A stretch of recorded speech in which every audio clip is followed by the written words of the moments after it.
Hi friends, मैं हूं आपकी होस्ट और दोस्त सुरभि। एक आवाज and every time we meet I would take you on a journey.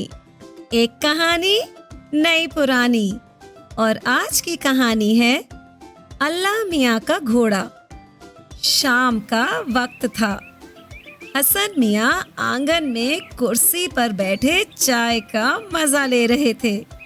उनकी 5 वर्ष की बेटी फरीहा आंगन में अपने दोस्तों के साथ खेल रही थी। कुर्सी के बगल में ही एक चौकी बिछी थी।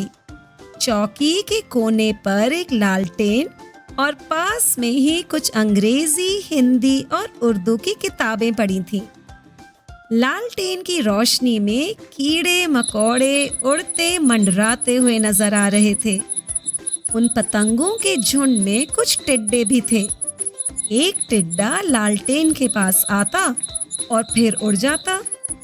फरीहा अपने दोस्तों के साथ खेल में मगन थी। तभी फरीहा के पिता उसे आवाज लगाते हैं, फरीहा, जल्दी आओ। आ रही हूँ।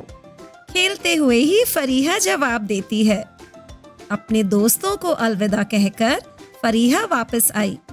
वह दूसरे बच्चों की तरह बिल्कुल नहीं है।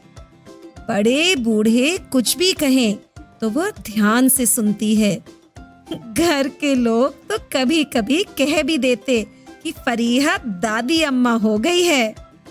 फरीहा किताब लेकर पढ़ने बैठ गई। किताबों में छपे चित्रों को देखने में उसे बड़ा मजा आ रहा था। वह गौर से उन चित्रों को देखने लगी। तभी एक टिड्डा फिर उड़कर सामने आ गया। टिड्डे को देखते हुए उसने मासूमियत से पूछा, पापा, यह कौन सा जानवर है?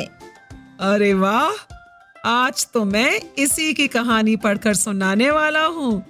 पापा समझाते हुए बोले। फरीहा जिद करने लगी, पापा बताओ ना, इसे क्या कहते हैं? टिड्डा। पापा ने जवाब दिया। फरीहा को यह नाम कुछ अच्छा नहीं लगा। उसने गर्दन घुमाकर पापा की तरफ देखा। पापा को एहसास हो गया कि फरीहा को यह नाम पसंद नहीं आया। वह तुरंत बोले, इसे अंग्रेजी में ग्रास हॉपर कहते हैं। एक बार फिर उसने पापा को गौर से देखा। फरीहा दोनों हाथों को अपने गालों पर रखकर कोहनी के सहारे झुकते हुए बड़ी मासूमियत से टिड्डे को देखने लगी। पापा प्यार से फरीहा के सिर पर हाथ फेरते हुए बोले, जानती हो, मेरे अब्बू यानी तुम्हारे दादा इसे क्या कहते थे? वह इसे अल्लाह मियाँ का घोड़ा कहते थे।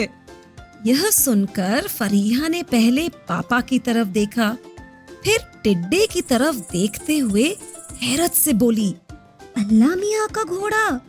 पापा, क्या अल्लाह मियाँ हमसे भी छोटे हैं? फरीहा की मासूमियत पर पापा मुस्कुरा पड़े। तो चलिए दोस्तों, फिर मिलते हैं अगली बार एक और कहानी के साथ।